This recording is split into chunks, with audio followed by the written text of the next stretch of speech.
Pinadagdag kita ng ADL kasi yung likod I can only rate up to 3 vehicles. Ngayon, ang application mo, kung nakikita mo 5. So, yung A mo, that is for motorcycle. So, nagmamotor ka. Itong A1 ay para sa motorsiklo na may sidecar. So, marunong mag-drive ng, let's say, payong-payong.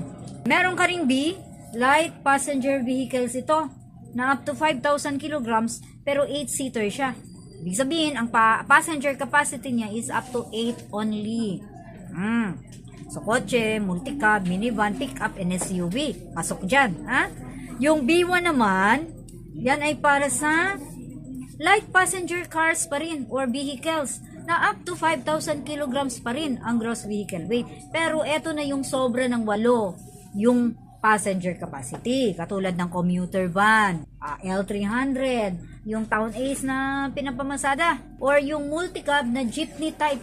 Nasa 10 hanggang 14 yung pwedeng passenger capacity niya.